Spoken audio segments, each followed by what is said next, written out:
at the end of last season, we had a good chunk of time just to go through and re-prep the car for the following season. The biggest change we made was putting in a larger engine. We moved from a 2.5 liter to a 3.2 liter. So we've got here, this is a S52 B32. It's a US spec engine out of a Z3M Roadster, same engine in the E36 M3. It's good for about 240 crank horsepower in stock form, which is better than the 170, 180 that we've been running in a stock engine. The other big areas, we needed to fix some of the frame rail issues and skid plate issue on the front of the car. So we actually welded in some reinforcement plates and fixed some of the attachment points for the skid plate and got all of that squared up and ready to go. There were some other minor changes to the car as well, a little bit of aero changes, some brake cooling. But overall, those were the main points that we did over the break.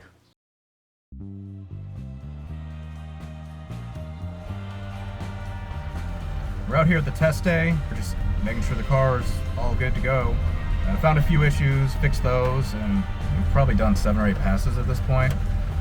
3 or 4 of them after getting stuff fixed, and the car feels great. And I'm feeling pretty good about this one.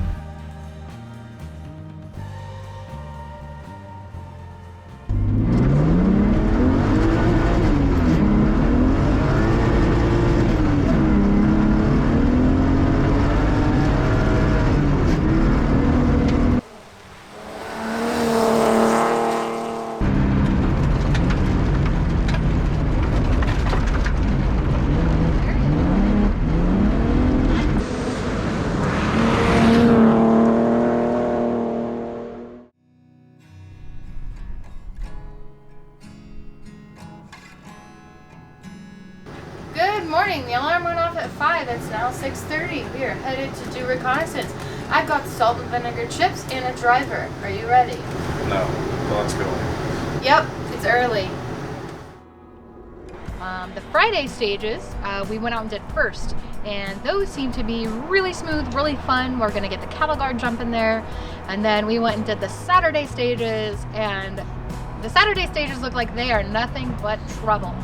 And it's going to be real tough to get through those stages. It's just, there's tons of rocks all over the place. It's muddy, there's ruts everywhere. There's a bunch of water we had to drive through. So, I don't know. I don't know if I'm looking forward to it, but I'll be looking forward to the end when we get to it. So at one point we actually had to stop doing recce on a stage. We couldn't cross some water. There was an overflowing creek. It was at least a foot of water, maybe more than that. It was really hard to tell. All right. So we came back, got the truck. The truck is now very filthy, and we were able to make it through with that, no problem. So hopefully the water will recede before Saturday when we have to run the stage. So we'll see what happens.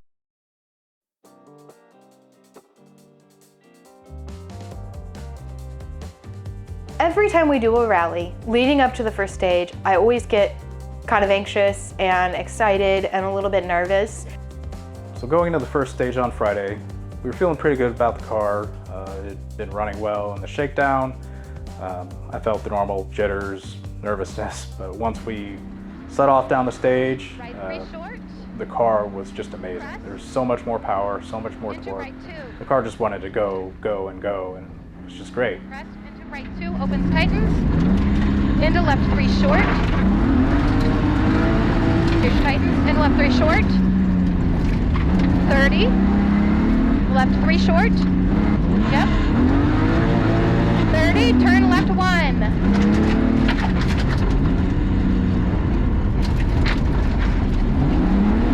30, right 6, 70, then right 6 short, 30, then left 5 medium nips, press 100, right 5 plus. Here's your right 5 plus, 50, left 6. Here's your 50, left 6. 70. Then it gets busy. Right 5 nips into left 3 keep. Here's your right 5 nips into left 3 keep. Into right 5 short. Into left 3 medium nips. Left 3, 90 through finish. Smoke. We did run into an issue at the end of the stage. As we were approaching the finish, Kelsey called out that there was some smoke coming out of the floorboard near the transmission tunnel. Here's your right 2 minus keep and stop. Something down by my feet. Do you see it now? Yes. Anytime you think you see smoke or actually do see smoke in your car, it's very alarming. There's really nothing down there, so in my head I was either something's burning because of the heat or something electrical is burning, which is arguably worse. It turns out there was just a little bit of water in the floor and it was steaming up. Fortunately, that's all it was, but it was quite a shock.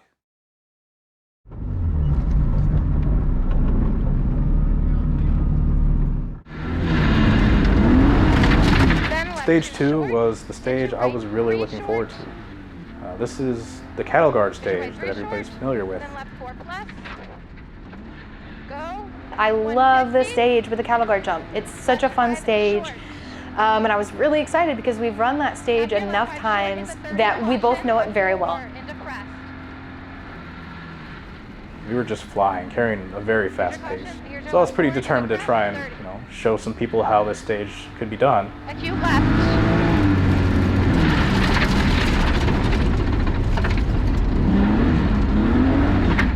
30, right 4 down, 70 through narrow bridge. Before you get to the cattle guard, there's a really fast section that's kind of got a crest, and what's noted in the route book as a yump with a caution.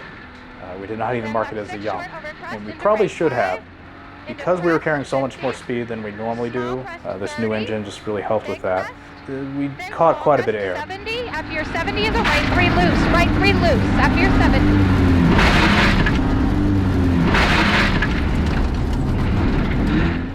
70. We landed pretty hard. It definitely caught me off guard. I wasn't prepared for it. Didn't set the car up right. We were probably going too fast, but it was a really hard landing. And at that point, something didn't feel right with the car. Unfortunately, this happened not too far before we got to the cattle guard jump.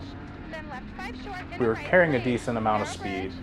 Kelsey had called out that we were doing 60, which is kind of the ideal speed we wanted to hit the jump at. But for some reason, I just felt like we could just go a little faster. So, I pinned the throttle, picked up some more speed leading up to the jump, and we hit the jump at an unknown speed. Jump. We're doing 61 miles an hour. Here's the jump.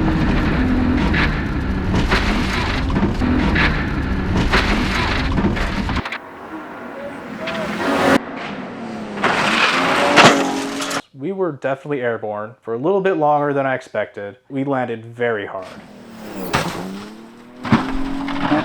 Within a few seconds later, Kelsey was yelling at me that the oil pressure light was on. The priority was just to get the engine shut off and find a safe spot to stop the car. Something smells bad. We got an oil light. Right. We weren't too far from the finish. Another 30, 40 seconds, we probably would have been through the finish, but I didn't want to just push the engine with no oil in it. That's a good way to just destroy it. It was a fresh engine. Well, kids, everyone's okay, but that wasn't fun. What? Oh, yeah. So close. Through finish. Yeah, through finish. Right 2 through finish. You came over to the cattle guard, we saw you hit hard, nose down. Yeah. And then a little ways, and suddenly it was all white smoke, and we're like, We're not sure what we're going to do from here. We just need to get back to service, check out the car, see if it's something we can fix before tomorrow, and re-enter. All right, so Calvin's finally got the car back so we can survey the damage. And the skid plate up underneath here is mangled 20 ways to Sunday.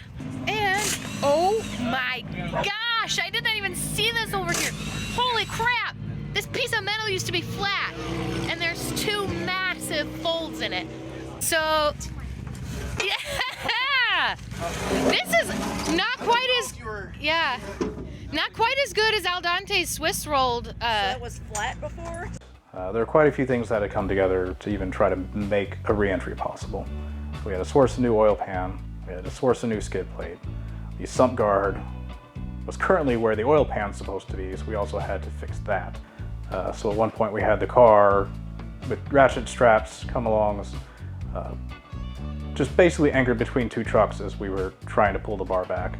That actually worked enough that we could free that bar and get it out of the way. I couldn't see how we could get the car running again, but while we were kind of standing around and people were stopping by to look at the state of our really badly beaten car, I got a message from the tree people.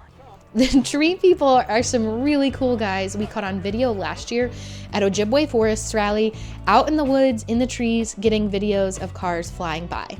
The guys are Lars Anderson, Levi Johnson, and Matt and Josh Nikinen. Now we have some friends that are trying to get the oil pan pulled off of the E30 for us.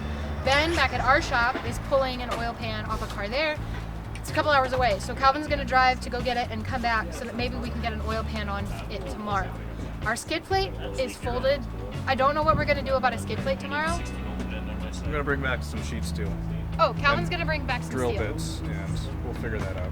Yeah, I've got a few other BMW teams asking for parts, so I'm gonna be a courier this evening and go get some parts from the shop. And hopefully help some other teams get back out on the road tomorrow too. No point in being excited until I wake up tomorrow morning to a functional car. Oh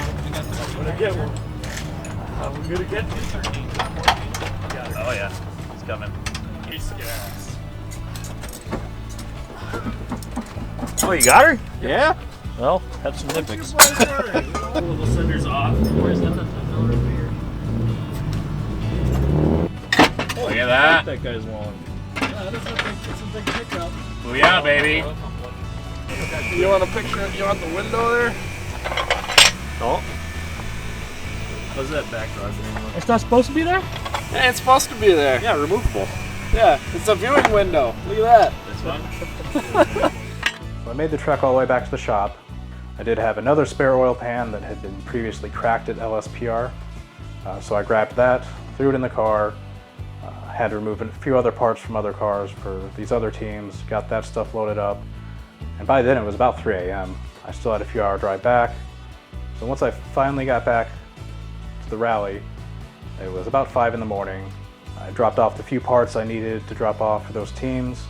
And at that point, I just didn't really see the car getting done, finished, ready to go. There was just too much to do. I kind of decided that morning before I went to sleep that that was pretty much the end. We weren't going to try to re-enter. So for day 2, we kind of just spent the morning working on the car. I had the spare oil pan that was cracked, had some JV weld, patched that up, and just worked on getting everything back together. Even though our car was broken, it didn't mean we were going to give up rallying for the weekend. No, over here! You're mine now, get in here! Aaron Brown and Brian Silvestro, they run a black E36 M3, and they often run without crew, and so they had been running the day before with no crew.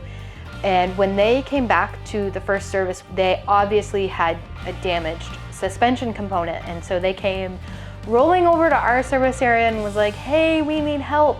And within like 10 minutes, Calvin had the suspension swapped out and ready to hit the road again.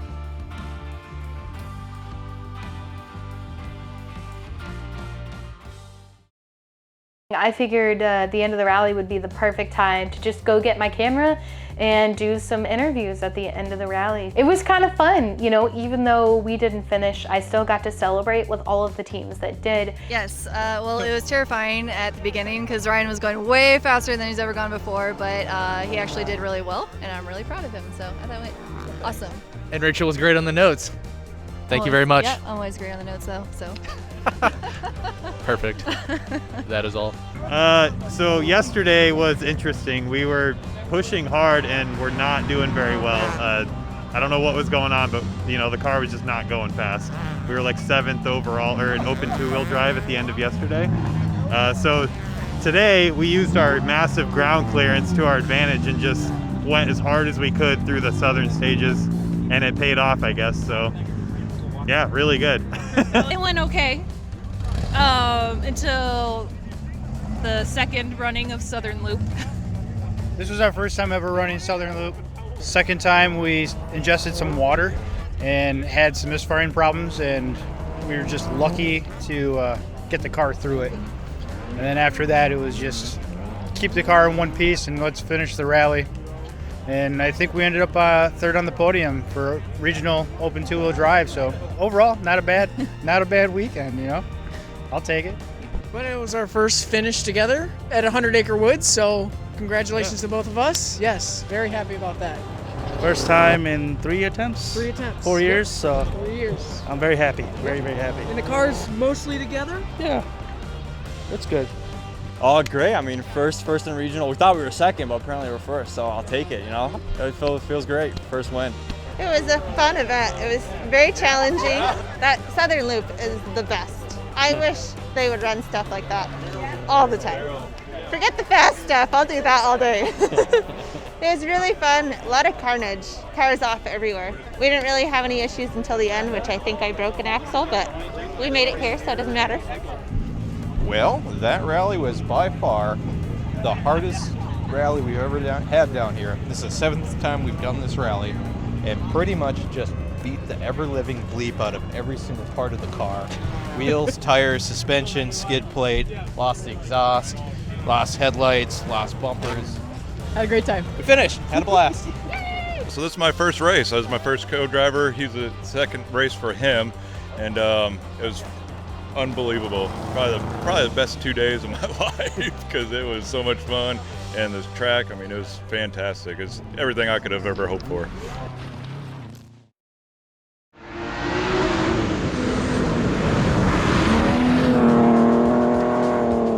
Now that we're back home with the E30, the car will need to be pulled apart to survey the damage. Stay tuned for a follow-up video to see what's in store for the Cooper Autoworks rally team. Thank you to our crew this rally, Nick Rezebek and Zach Yanamak. Thank you to the organizers and volunteers who put on an incredible 100 Acre Wood rally year after year.